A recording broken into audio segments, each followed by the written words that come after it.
Hello student, welcome to next IAS. मैं योगेश कुमार सिंह आशा करता हूं नेक्स्ट आईएएस अनुभव 2026 के सेकंड के साथ आप लोगों का अनुभव काफी शानदार रहा होगा और आप लोगों को अपनी प्रारंभिक परीक्षा के लिए तैयारी और नई दिशा प्रदान करने में सहायक भी रहा होगा।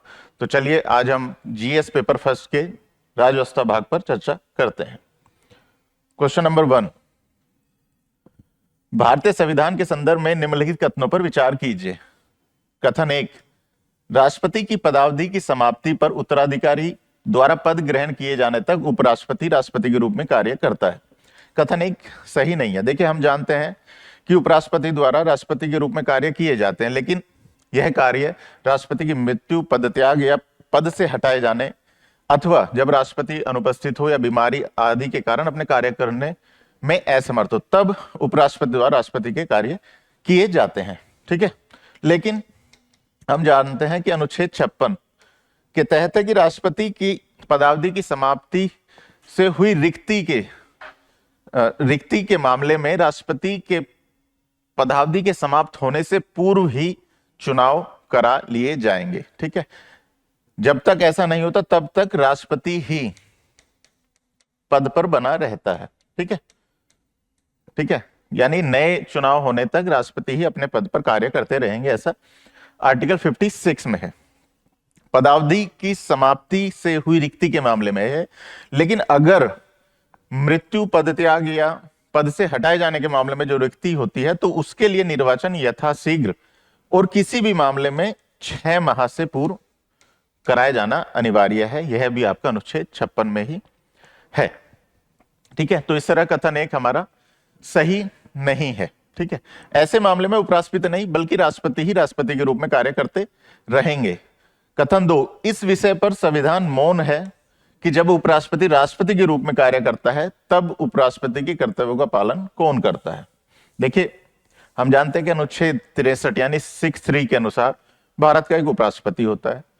वहीं अनुच्छेद 64 के अनुसार जो भारत का राष्ट्रपति होता है वह राज्यसभा का जो भारत का उपराष्ट्रपति होता है वह राज्यसभा का पदेन सभापति होता है।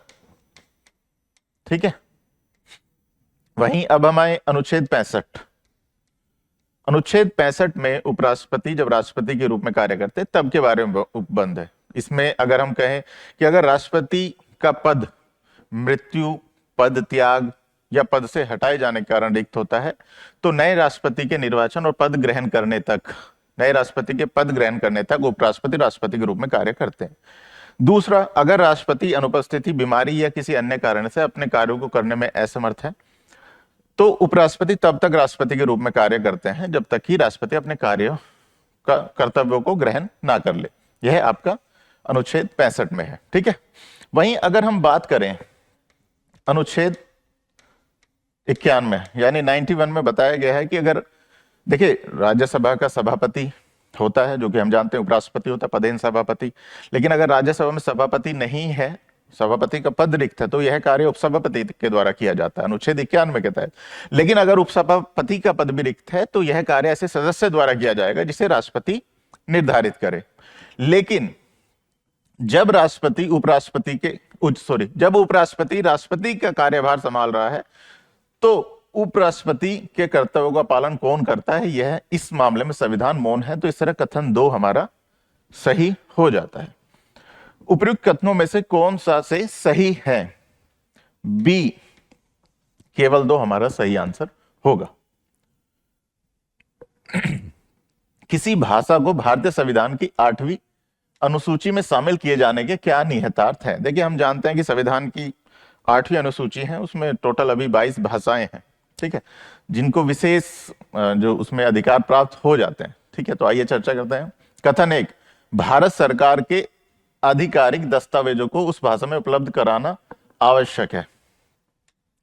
कथन 1 सही नहीं है, ऐसा कुछ नहीं है कि उसके लिए आवश्यक होगा अगर अनुसूची की भाषा है। कथन 2, संविधान के तहत गठित राजभाषा आयोग में उस भाषा के प्रतिनिधित्व को शामिल किया जाता है। कथन 2 सही है। देखिए, आइए संविधान के कुछ प्रावधानों पर हम चर्चा कर लेते हैं। हम जानते हैं कि भाग 17 में जो कि राजभाषा से संबंधित है। अनुच्छेद 343 यह बताता है कि देवनागरी लिपि में लिखी जाने वाली हिंदी भारत की राजभाषा होगी। ठीक है, साथ ही ये बताया गया कि इसमें जो नंबर उपयोग किए जाएंगे वह भारतीय अंकों का अंतर्राष्ट्रीय संस्करण होगा।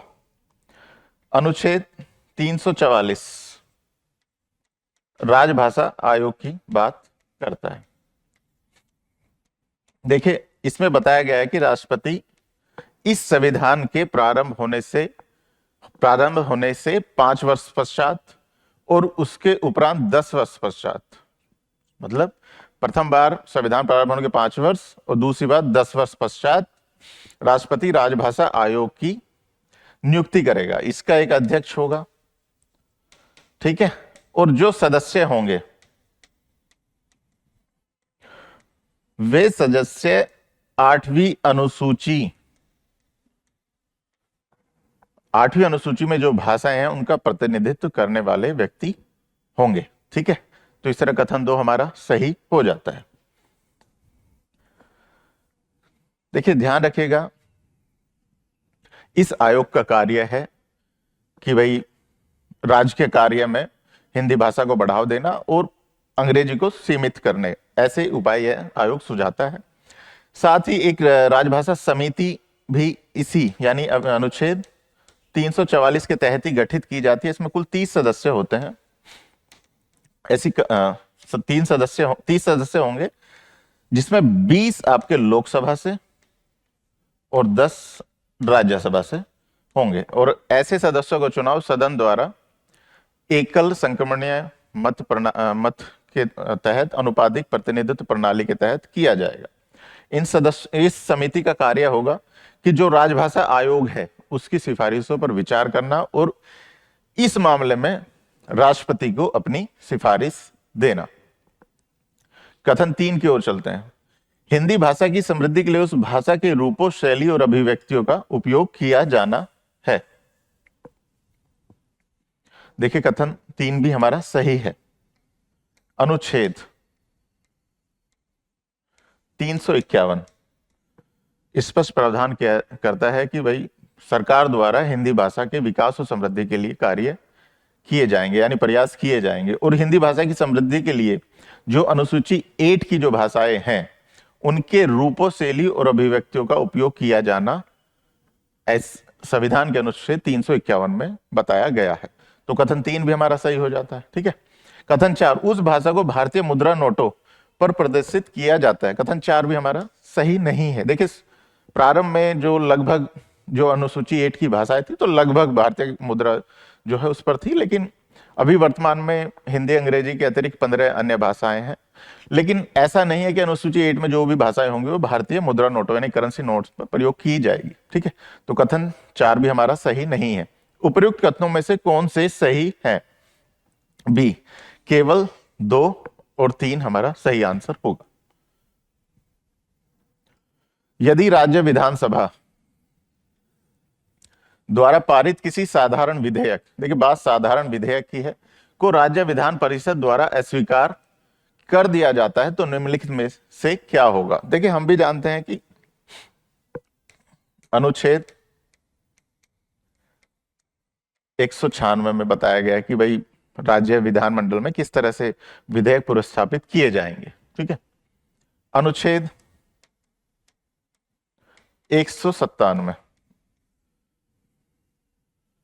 ठीक है, इसमें बताया गया है ऐसे विधेयकों के बारे में जो धन विधेयक नहीं है यानी सामान्य विधेयक है। ठीक है, वहीं अनुच्छेद 198 में चर्चा करता है राज्य विधानमंडल के बारे में धन विधेयक के मामले में।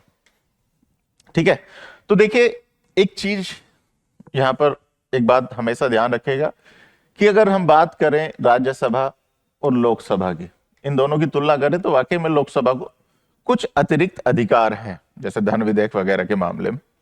और अगर हम बात करें विधानसभा, लेजिस्लेटिव असेंबली और लेजिस्लेटिव काउंसिल, इस मामले में लेजिस्लेटिव असेंबली यानी विधानसभा को विधान परिषद की अपेक्षा कहीं अतिरिक्त अधिकार हैं जितने अधिकार लोकसभा को राज्यसभा के मामले में है। ठीक है, तो आइए देखते हैं। देखिए, जब सामान्य विधेयक होता है, जब वो विधानसभा से पारित कर दिया जाता है, तो विधान परिषद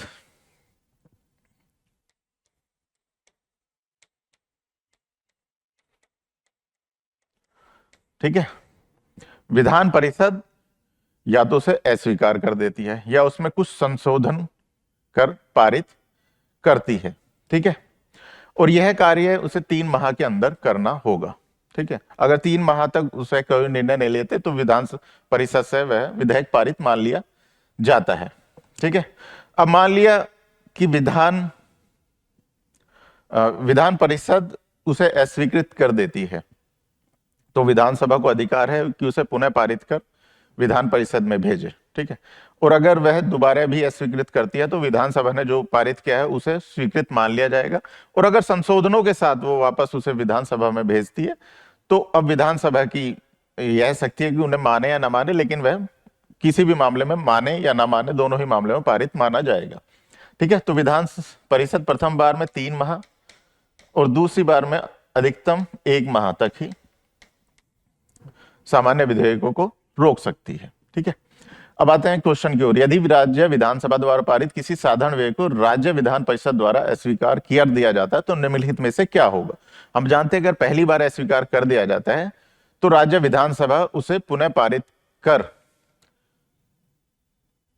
राज्य विधान परिषद को भेज सकती है। ठीक है, विधेयक राज्य विधानसभा द्वारा पुनः पारित किया जा सकता है और पुनर्विचार के लिए पुनः विधान परिषद को भेजा जा सकता है। कथन ऑप्शन डी हमारा सही आंसर होगा। भारत में राजनीतिक वित्त पोषण के एक तंत्र के रूप में चुनावी न्यास इलेक्टोरल ट्रस्ट के संदर्भ में निम्नलिखित कथनों पर विचार कीजिए। देखिए, हम जानते हैं कि ADR case, association of democratic reforms case 2024 में हमारे सुप्रीम कोर्ट ने, उच्चतम न्यायालय ने चुनावी बॉन्ड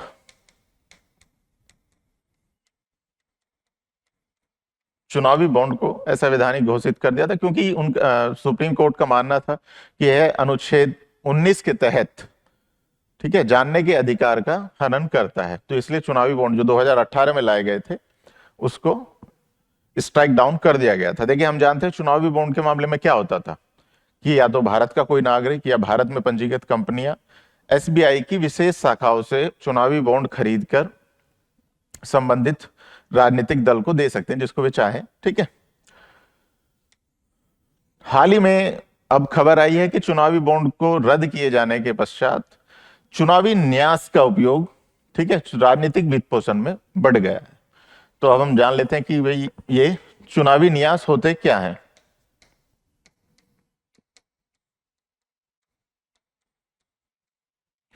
ठीक है, देखिए, अगर कोई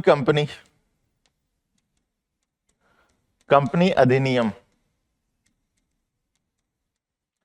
के तहत पंजीकृत है, ठीक है, अगर कोई कंपनी अधिनियम के तहत पंजीकृत है तो वह चुनावी न्यास का गठन कर सकती है। और चुनावी न्यास का गठन किस लिए होता है कि या तो कंपनियों से या जो अन्य भारतीय नागरिक हैं उनसे वित्त प्राप्त कर राजनीतिक दलों को वित्त पोषण प्रदान करना।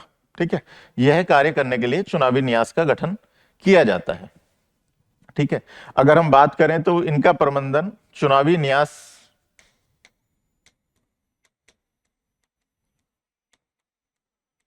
योजना 2013 के तहत किया जाता है। ठीक है, तो हम चलते कथन 1 की। चुनावी न्यास ऐसे किसी भी राजनीतिक दल द्वारा स्थापित किए जा सकते हैं जो भारतीय निर्वाचन आयोग के समक्ष पंजीकृत हो। देखिए, बात राजनीतिक दल की है।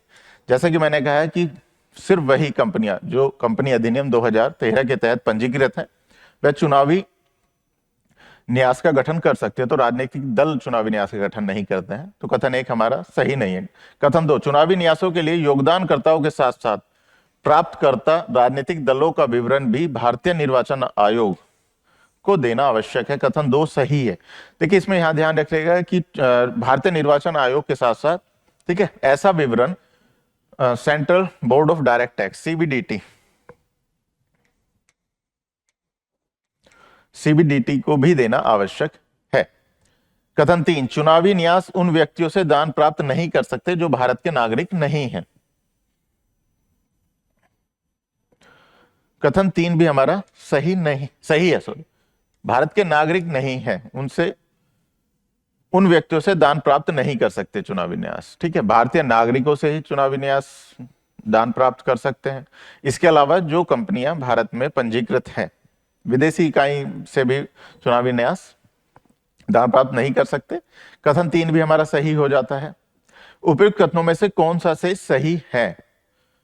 डी, केवल 2 और 3 हमारा सही होगा।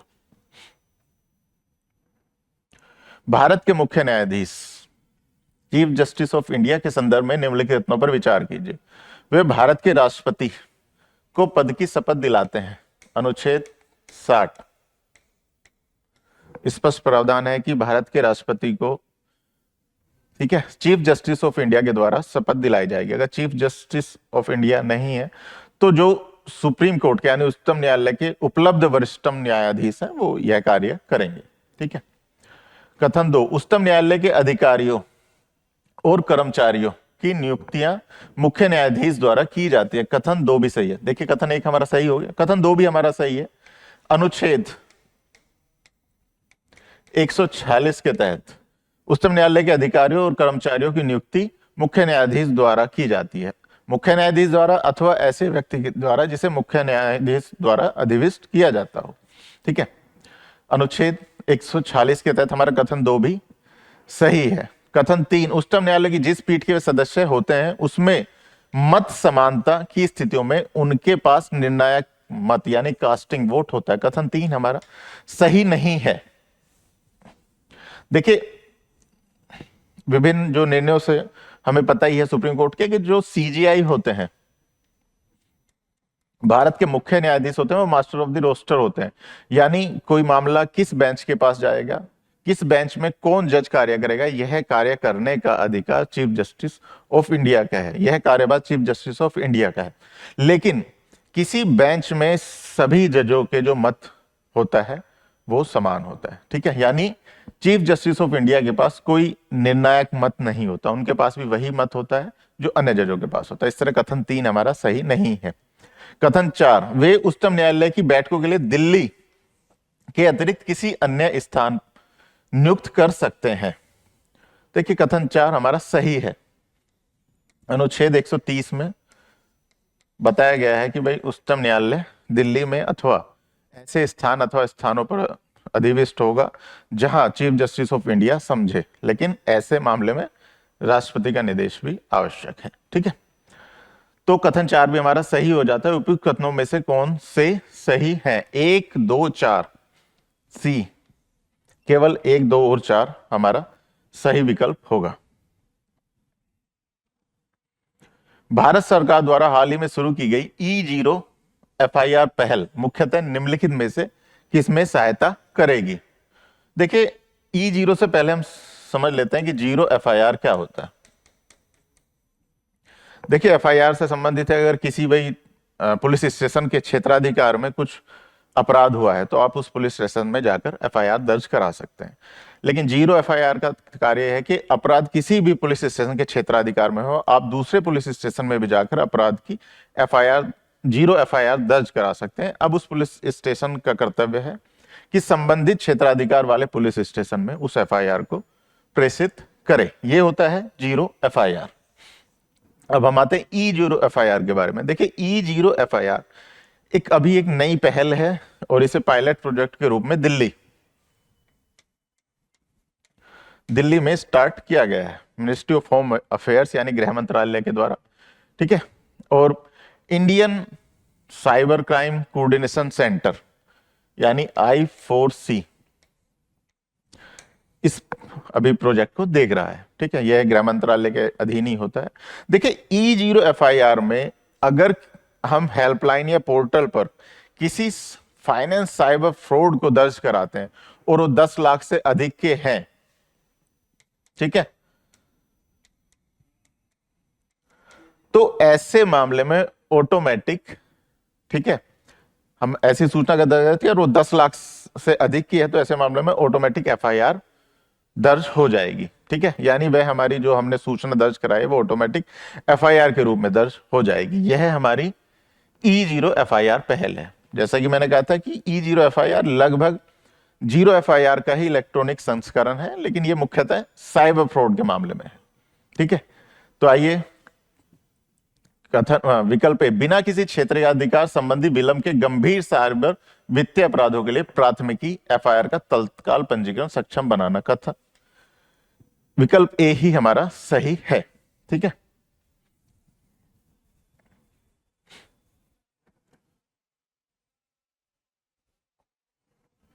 भारतीय संविधान के संबंध में निम्नलिखित प्रावधानों पर विचार कीजिए। अंतर्राष्ट्रीय शांति और सुरक्षा को बढ़ावा देना, प्राकृतिक पर्यावरण का संरक्षण और सुधार, भारत की संप्रभुता, एकता और अखंडता को अक्षुण्ण बनाए रखना।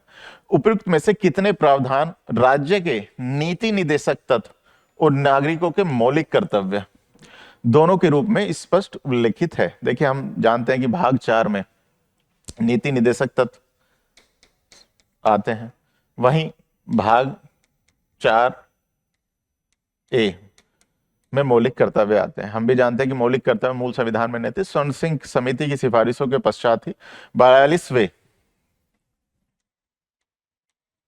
संविधान संशोधन के तहत भाग 4 को भारतीय संविधान में शामिल किया गया था। आइए हम देखते हैं। अंतर्राष्ट्रीय शांति और सुरक्षा को बढ़ावा देना, अनुच्छेद 51 के तहत नीति निदेशक तत्वों का भाग है। 2, प्राकृतिक पर्यावरण का संरक्षण और सुधार, अनुच्छेद 48A। अनुच्छेद 48A में है, जिसे 42वें संविधान संशोधन द्वारा ही इसे भी समाहित किया गया था। यह नीति निदेशक तत्व का भाग है। इसके अलावा अनुच्छेद 51A के अनुच्छेद 51A(G) में प्राकृतिक पर्यावरण का संरक्षण और सुधार मौलिक कर्तव्य के रूप में भी दर्ज है। अब आते हैं भारत की संप्रभुता, एकता और अखंडता को अक्षुण्ण बनाए रखना। अनुच्छेद 51A(C) के तहत यह मौलिक कर्तव्य का भाग है। नीति निदेशक तत्व में ऐसा कोई नहीं आता। हम भी जानते हैं कि नीति निदेशक तत्व सामान्यतः राज्य, जो केंद्र और राज्य है, उनके द्वारा कार्य किए जाएंगे। वो मौलिक कर्तव्य की अपेक्षा नागरिकों से की जाती है। ठीक है, तो अगर हम इसको एक सामान्य उसमें भी देखेंगे, भाई नागरिकों से क्या अपेक्षा की जा सकती है और केंद्र और राज्य सरकारों से क्या अपेक्षा की जाती है, तो हम इनको आराम से इस क्वेश्चन को सोल्व कर सकते हैं। उपयुक्त में से कितने प्रावधान राज्य के नीति निदेशक तत्व और नागरिक मौलिक कर्तव्य दोनों में स्पष्ट रूप से उल्लेखित हैं? 2, तो आंसर होगा केवल 1। ठीक है, प्राकृतिक पर्यावरण का संरक्षण और सुधार हम जानते हैं नीति निदेशक तत्व और मौलिक कर्तव्य दोनों में ही निहित है, जो कि अनुच्छेद 48 और अनुच्छेद 51A(G) के तहत है। लोकसभा उपाध्यक्ष के संदर्भ में निम्नलिखित कथनों पर विचार कीजिए। लोकसभा उपाध्यक्ष के निर्वाचन की तिथि भारत के राष्ट्रपति द्वारा निर्धारित की जाती है। कथन 1 सही नहीं है। हम जानते हैं कि अनुच्छेद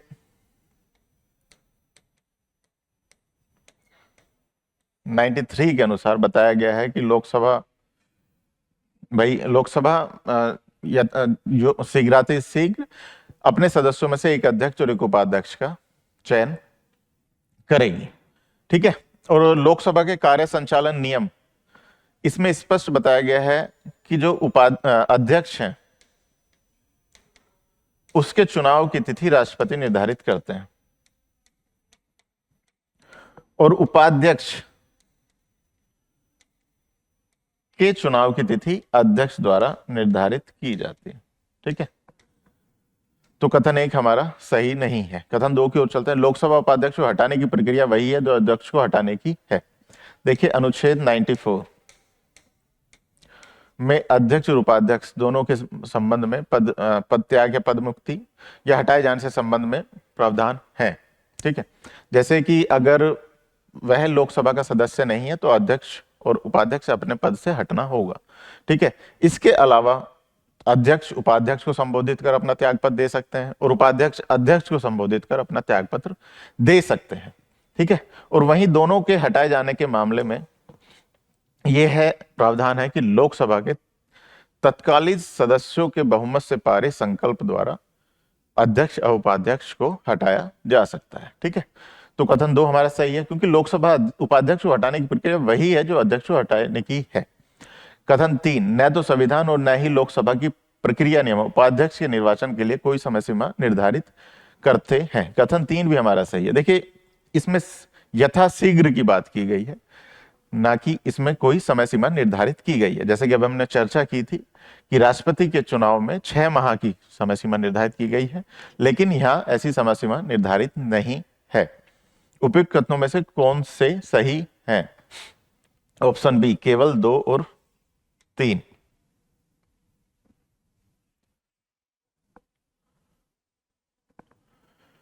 राज्यों के बीच केंद्रीय करों के क्षैतिज हस्तांतरण की अनुशंसा करने के लिए 15वें वित्त आयोग द्वारा उपयोग किए गए निम्नलिखित मानदंडों पर विचार कीजिए। हम जानते हैं कि अनुच्छेद 280 में प्रावधान किया गया कि राष्ट्रपति का कर्तव्य है कि वह इस संविधान के आरंभ होने के 2 वर्ष के अंदर और उसके उपरांत प्रत्येक 5 वर्ष अथवा अगर उससे पूर्व भी वह सही समझे तो वित्त आयोग का गठन करेगा। इसी में प्रावधान किया गया है कि वित्त आयोग की भाई कार्यदशाएं क्या होगी और उनके जो अध्यक्ष और सदस्य हैं उनकी योग्यताएं क्या होगी, संसद इस मामले में नियम बना सकती है। इसी मामले में संसद ने वित्त आयोग अधिनियम 1951 को पारित किया और वित्त आयोग के अध्यक्ष और सदस्य की कुछ योग्यताओं को निर्धारित किया। हम जानते हैं कि अध्यक्ष होते हैं, 4 इसके अतिरिक्त सदस्य भी होते हैं, जिनमें हाईकोर्ट के जज और वित्त लेखा और अर्थशास्त्र के विशेष जानकार, ऐसी योग्यताएं संसद द्वारा निर्धारित की गई है। 15वें वित्त आयोग की बात करें तो नंद किशोर सिंह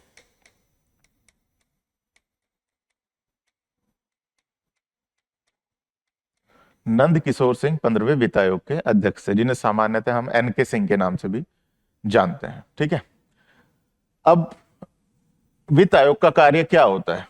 जो केंद्र का जो कर का पूल है उसमें राज्यों का हिस्सा निर्धारित करना। अब उस हिस्से को किस तरह से विभाजित किया जाएगा प्रत्येक राज्यों के बीच, उसका फॉर्मूला भी वित्त आयोग द्वारा निर्मित किया जाता है।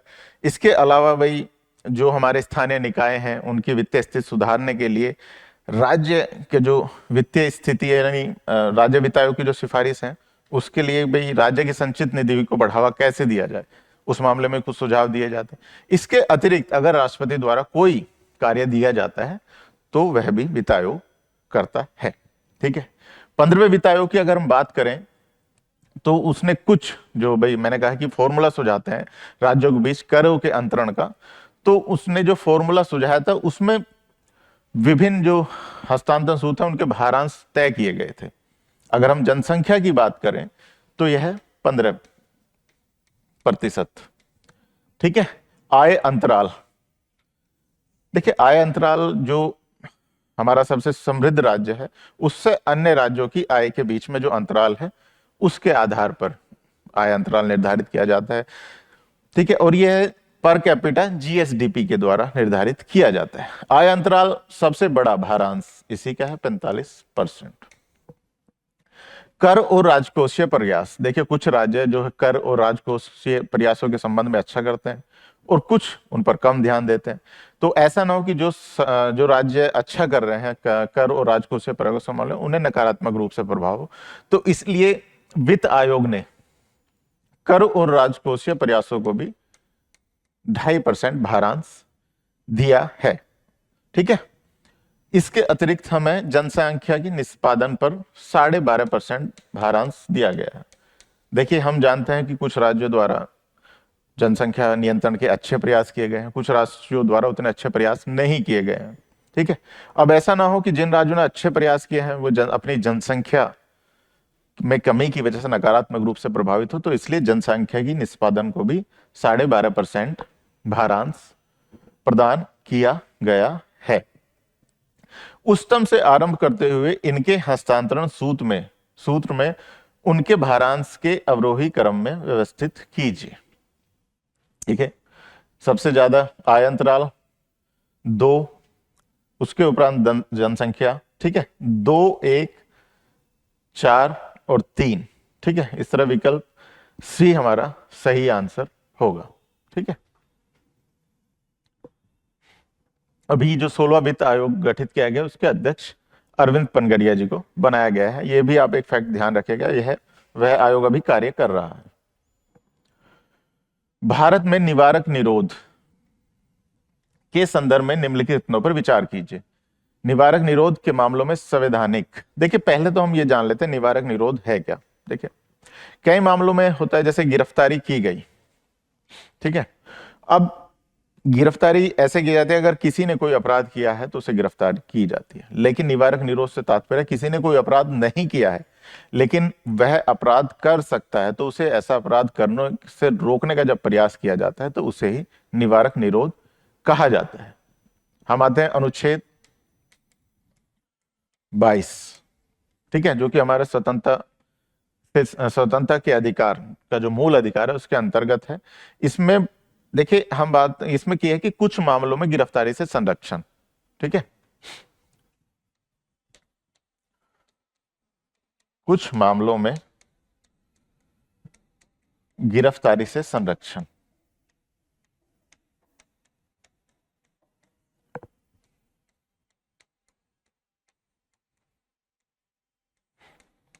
की बात की गई है। देखिए अनुच्छेद 22 के 2 भाग हैं जिसमें एक सामान्य गिरफ्तारी से संबंधित है और दूसरा भाग निवारक निरोध से संबंधित है।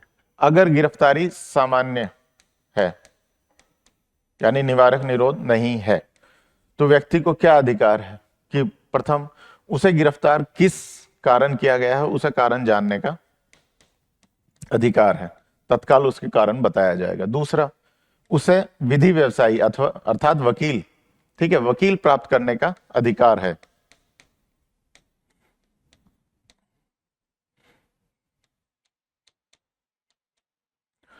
ठीक है, अब आता है तीसरा अधिकार, किसी व्यक्ति को जिसको गिरफ्तार किया गया है उसे 24 घंटे के अंदर दंडाधिकारी यानी मजिस्ट्रेट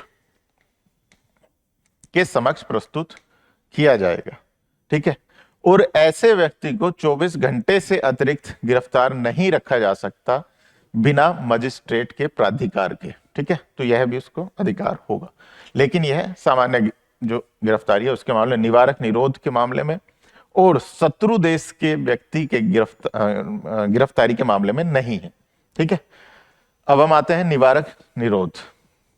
देखिए जैसे कि भी निवारक निरोध के मैंने बताया है कि इसमें गिरफ्तारी ऐसे मामलों में की जाती है जब व्यक्ति को किसी अपराध से करने से रोकना हो।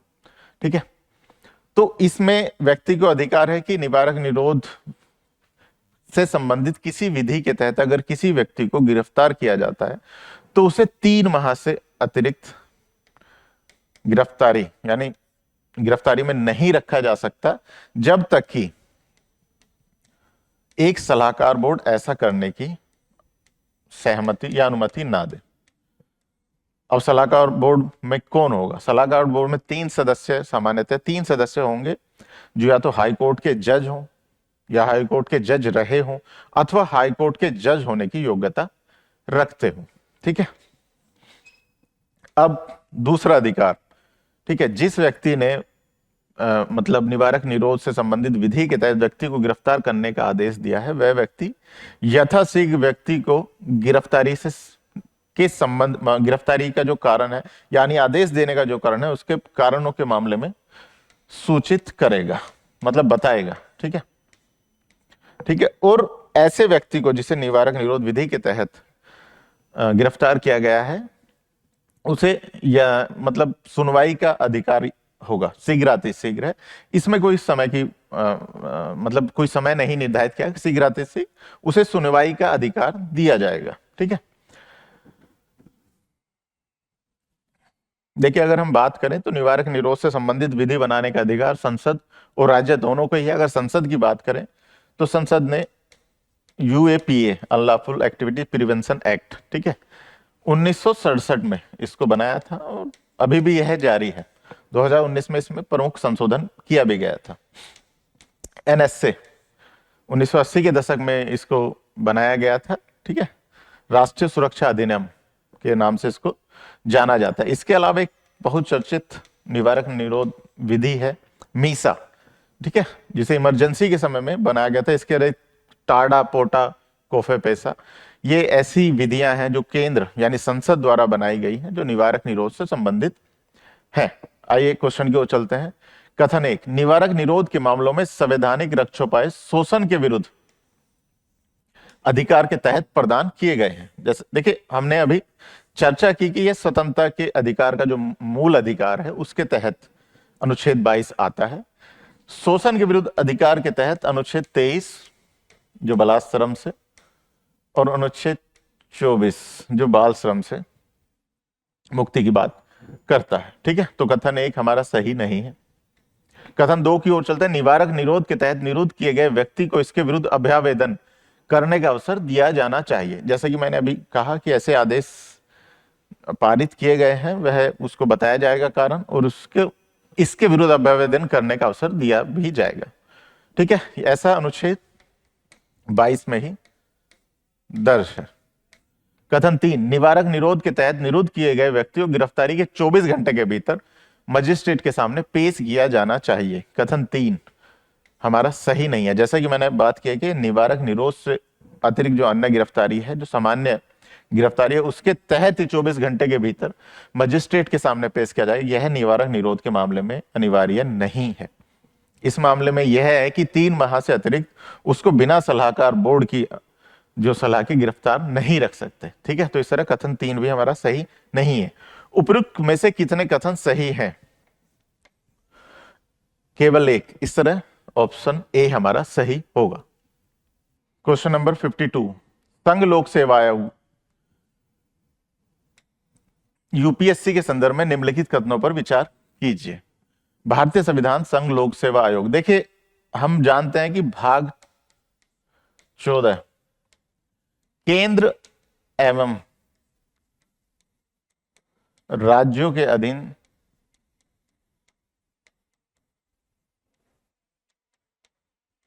सेवाओं के बारे में है। अनुच्छेद 315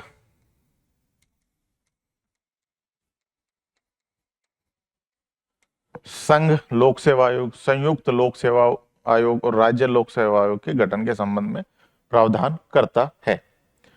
कथन 1 की ओर चलते हैं। भारतीय संविधान संघ लोक सेवा आयोग के अध्यक्ष के रूप में नियुक्ति के लिए किसी विशिष्ट योग्यता का निर्धारण नहीं करता है। कथन 1 सही है। देखिए अनुच्छेद 16 में बताया गया है कि संघ लोक सेवा आयोग, संयुक्त लोक सेवा आयोग, राज्य लोक सेवा आयोग का एक सदस्य होगा और कुछ अन्य सदस्य होंगे, ठीक है।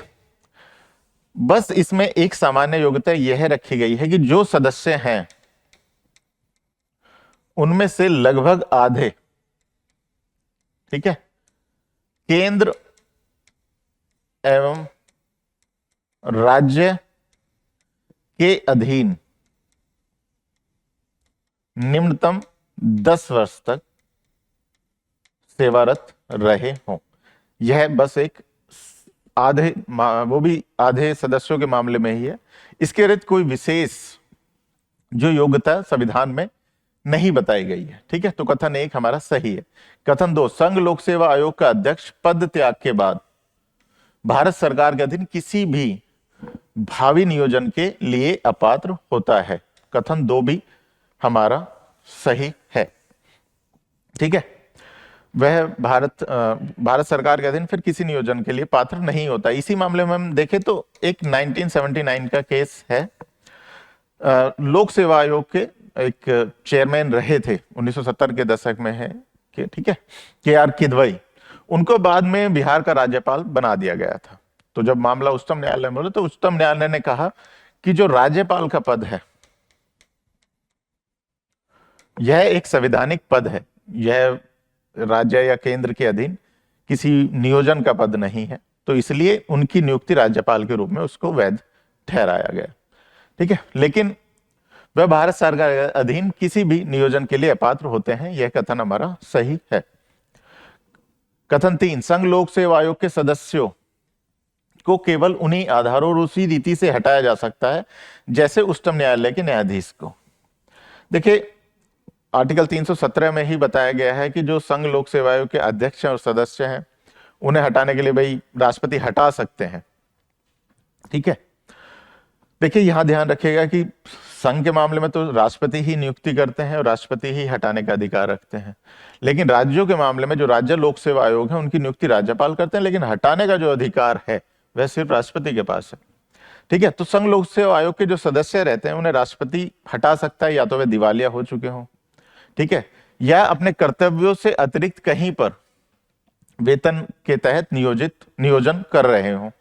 ठीक है, या राष्ट्रपति समझे कि वे शारीरिक या मानसिक रूप से अपने कर्तव्य का पालन करने में असमर्थ हैं तो उन्हें हटाया जा सकता है। इसके अतिरिक्त अगर राष्ट्रपति उनको कदाचार के मामले में भी हटा सकते हैं, लेकिन ऐसी कोई भी सिफारिश, ऐसा कोई भी मतलब हटाने से पूर्व उच्चतम न्यायालय की सलाह ली जाएगी और उच्चतम न्यायालय द्वारा दी गई सलाह इस मामले में लगभग बाध्यकारी राष्ट्रपति के लिए होती है।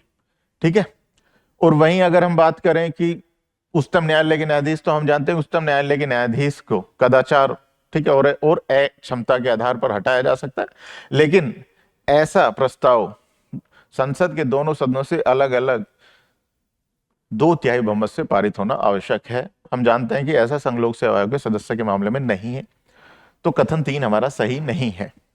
उपयुक्त में से कितने कथन सही हैं? बी, केवल 2, यानी कथन 1 और 2 हमारा सही है।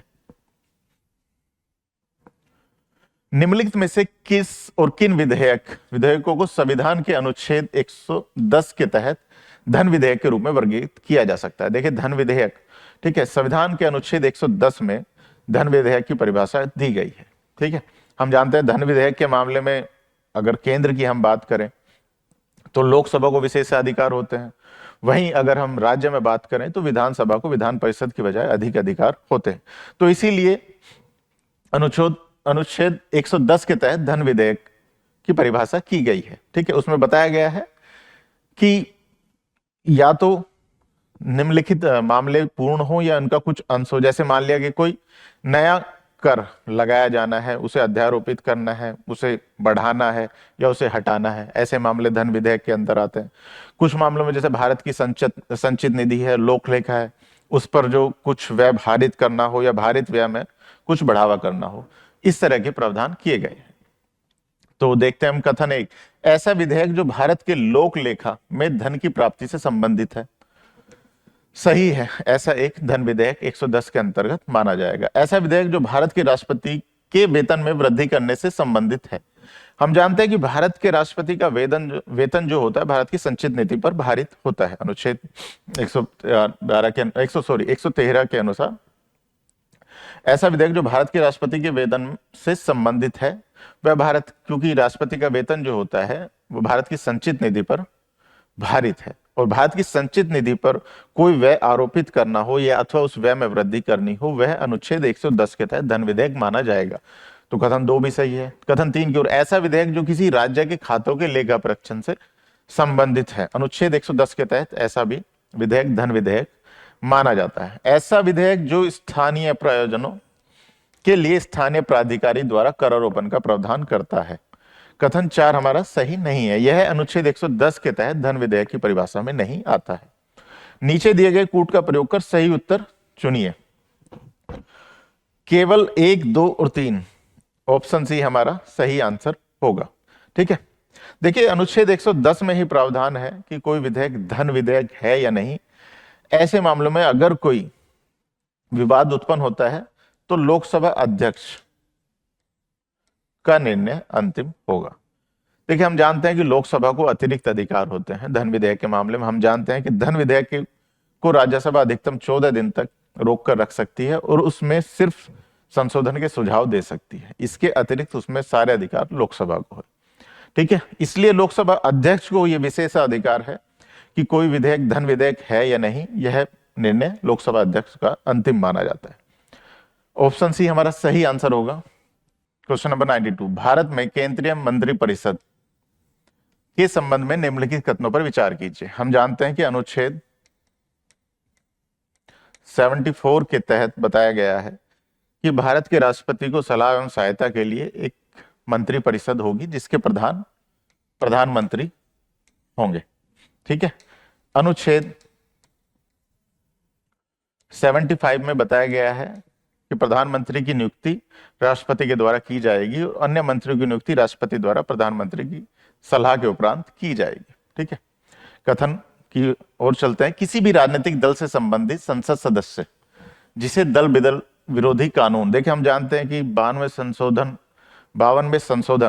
संविधान संशोधन के तहत भारतीय संविधान में 10वीं अनुसूची जोड़ी गई और उसमें दल बदल विरोध से संबंधित कुछ प्रावधान डाले गए। ठीक है।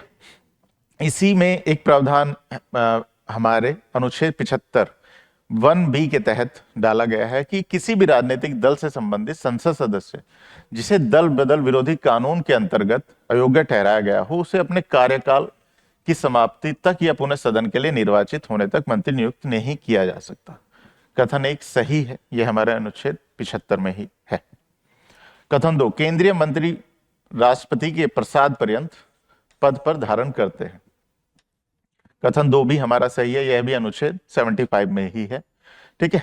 देखिए केंद्रीय मंत्री परिषद होती है वह सामूहिक रूप से लोकसभा के प्रति होती है। ठीक है। लेकिन जो केंद्रीय मंत्री राष्ट्रपति के प्रसाद पर्यंत पद धारण करते हैं। उपयुक्त कथनों में से कौन सा से सही है? सी 1 और 2 दोनों हमारा सही ऑप्शन होगा। किसी एक राज्य में राज्यसभा की 5 सीटों के लिए चुनाव पर विचार कीजिए। राज्य की विधानसभा में कुल 200 सदस्य हैं। देखिए ध्यान रखिएगा कि राज्यसभा की 5 सीटों पर चर्चा की गई है। ठीक है। हम पहले जान लेते हैं कि अनुच्छेद 80 में राज्यसभा की संरचना पर चर्चा की गई है। अब क्या होता है कि इसमें अधिकतम 250 सदस्य थे। वर्तमान में हम जानते हैं 245 सदस्य हैं, जिसमें से 12 राष्ट्रपति द्वारा मनोनीत किए जाते हैं। अन्य जो है राज्यों और हमारी यूनियन टेरिटरीज से, ठीक है, निर्वाचित होकर आते हैं। ठीक है। हम जानते हैं कि राज्यसभा के जो सदस्य होते हैं उनका चुनाव अप्रत्यक्ष होता है, यानी सामान्य जनता उनके चुनाव न कर जो राज्य की विधानसभा के निर्वाचित सदस्य हैं, ठीक है, और यूटी के मामले में विधानसभा है और उसके निर्वाचित सदस्य हैं, उनके द्वारा अनुपातिक प्रणाली जो है और एकल संगमनीय मत के तहत चुनाव होता है। ऐसा हमारा अनुच्छेद 80 में ही निहित है और उसके उपरांत उनका चयन किया जाता है, निर्वाचन किया जाता है। ठीक है। तो हम क्वेश्चन की ओर चलते। किसी एक राज्य में राज्यसभा की 5 सीटों के लिए चुनाव पर विचार कीजिए। राज्य की विधानसभा में कुल 200 सदस्य हैं। देखिए विधानसभा के जो सदस्य हैं उन्हीं की भूमिका राज्यसभा के सदस्य के चुनाव में होती है, जिनमें से चुनाव की तिथि को 180 सदस्य उपस्थित हैं।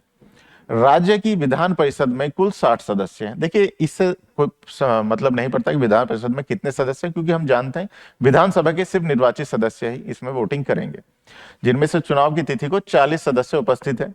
यह मान लिया जाए कि सभी पात्र उपस्थित सदस्य, देखिए बात है पात्र, हम भी जानते हैं पात्र जो सदस्य होंगे वह राज्य विधानसभा के निर्वाचित सदस्य ही होंगे, मतदान करेंगे और प्रत्येक पात्र सदस्य के प्रथम वरीयता मत का निर्धारित मूल्य 100 है। गणना के प्रथम चरण में राज्यसभा के लिए निर्वाचित होने हेतु किसी उम्मीदवार को न्यूनतम कितने मत प्राप्त करने होंगे? हम जानते हैं कि जैसे कि अनुच्छेद 80 में ही बताया गया कि एकल हस्तांतरणीय मत प्रणाली के तहत चुनाव होगा। ठीक है। यानी जितने उम्मीदवार हैं सभी जो मतदाता हैं उनको तरजीह देंगे। ठीक है। तो जो प्रथम चरण होगा उसमें मत मूल्य कितना प्राप्त करना होगा? हम जानते हैं प्रत्येक मत का निर्धारित मूल्य 100 है। यहां पर हम देखें तो 180 ही सदस्य उपस्थित हैं। ठीक है। तो 180 गुना 100 यह टोटल मत मूल्य होगा। ठीक है। यानी 18,000। अब इसके लिए हम जानते हैं कि जो फॉर्मूला है, ठीक है, वह यह है कि प्राप्त मत मूल्य कितना होना चाहिए?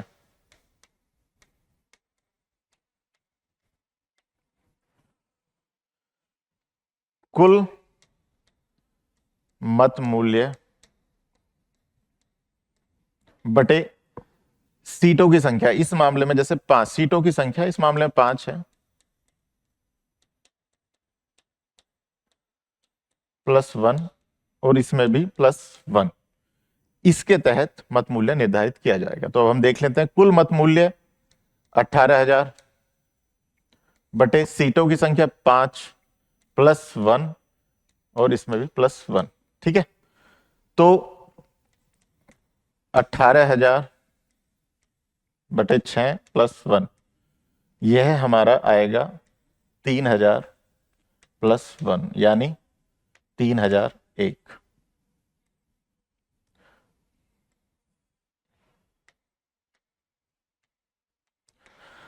ठीक है, प्रथम चरण में किसी उम्मीदवार को, ठीक है, न्यूनतम 3,001 मत प्राप्त करने होंगे। ऑप्शन बी 3,001 हमारा सही आंसर होगा। देखिए, यूपीएससी लगातार अपने जो क्वेश्चंस हैं उनमें परिवर्तन लाती रहती है। ठीक है, ऐसा पहले भी हुआ है कि हम देखेंगे तो हमें लगेगा वो जीएस प्लस सीसेट दोनों के ही क्वेश्चन है, जैसा कि इस प्रश्न के मामले में भी है कि ये जीएस के साथ साथ आपका सीसेट का भी क्वेश्चन है। ठीक है, तो हमें ऐसे क्वेश्चंस पर भी ध्यान रखना बहुत जरूरी है। तो ऑप्शन बी 3,001 हमारा सही आंसर होगा। बहुत बहुत धन्यवाद। ठीक है, देखिए प्रीलिम्स नजदीक आ रहा है, अब धीरे धीरे आप लोगों को प्रीलिम्स की ओर ध्यान देना होगा। इसमें क्या है कि अधिक से अधिक आप लोग रिवीजन कीजिए, मॉक टेस्ट लगाइए और सीसेट पर भी सबसे अच्छी खासी संख्या में ध्यान दीजिए। सीसेट के लिए आप लोगों को ध्यान रखना होगा कि इसमें आपको पढ़ाई के साथ साथ प्रबंधन भी उचित होना आवश्यक है। नहीं तो यह देखा कि कितने ही योग्य उम्मीदवार हैं, वो अपने समय का उचित प्रबंधन नहीं कर पाए और सीसेट में उस एक दिन में मात खा गए। ठीक है, तो यह हमें कब पता चल, जब हम लगातार मॉक टेस्ट लगाएंगे तो हमें अपनी मजबूती और कमियों का पता लगातार चलता रहेगा। तो इसलिए अधिक से अधिक रिवीजन पर ध्यान दीजिए, मॉक टेस्ट लगाइए। ऑल द बेस्ट, बहुत बहुत धन्यवाद।